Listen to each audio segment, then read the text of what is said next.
இன்னைக்கு ஒரு 6 மாதத்துல ஒரு கிலோ அரிசி 15 ரூபாய் ஏறி போச்சு. ஒரு கிலோ அரிசி 15 ரூபாய் ஏறி போச்சு இந்த 6 மாசத்துல. சக்கரை விலை உயர்வு, ஆள் விலை உயர்வு, பருப்பு விலை உயர்வு, எண்ணெய் விலை உயர்வு, இப்படி அன்றாட சமையலுக்கு தேவையான பொருட்கள் விலை உயர்ந்திருக்கின்றது. ஆனால் வேலைவாய்ப்பு குறைவு, வருமானம் குறைவு, செலவு அதிகரிப்பு.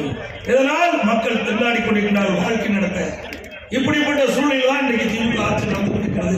இதை பற்றி எல்லாம் கவலையே போடாத ஒரே முதலமைச்சர், பொம்மை முதலமைச்சர், திறமையான முதலமைச்சர், தமிழக ஆண்டு இருக்கிற வரை இப்படித்தான் நம்ம கஷ்டப்பட வேண்டும். விடிகாலம் கிடைக்க வேண்டும் என்றால் மீண்டும் அதிமுக ஆட்சி தமிழகத்தில் மலர வேண்டும். அப்பொழுதுதான் ஏழை என்ற சொல் இளைஞர்களை உருவாக்க முடியும். பொன்மனச்சம்பல் புரட்சித் தலைவர் எம்ஜிஆர், புரட்சித் தலைவர் அம்மா 2 பேரும் இந்த கட்சியை துவக்கினார்கள், கட்டி காத்தார்கள் அம்மா.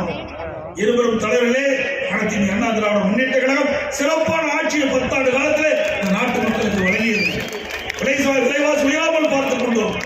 எந்த பொருள் விலைவாசி உயர்ந்தாலும் அதற்கென்று கூட்டுறவுத்துறையின் மூலமாக ஒரு 50 கோடி ரூபாய் நிதி ஒதுக்கீடு செய்யப்பட்டு, உதாரணத்துக்கு புலிவிலை தமிழ்நாட்டில் உயர்ந்தா எந்த மாநிலத்தில் புலிவிலை குறைவா இருக்கிறதோ அந்த மாநிலத்தை விலைக்கு வாங்கி நம்முடைய மாநிலத்தை கொண்டு வந்து கூட்டுறவு சங்கத்தின் மூலமாக அந்த புலியை விற்பனை செய்து விலை ஏற்றத்தை தடுக்கின்ற ஒரு நிலையை உருவாக்கியது அதிமுக ஆட்சி. எல்லா பொருளும் உயர்ந்தார்.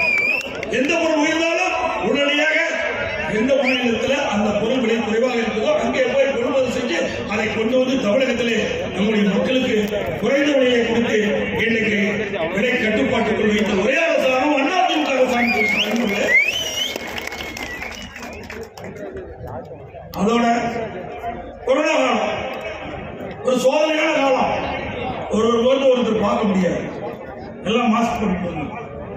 இன்றைக்கு உலகம் முழுவதும் ஒரு நோய் வருதுன்னா அது கொரோனா நோய் மட்டும்தான். அந்த காலம்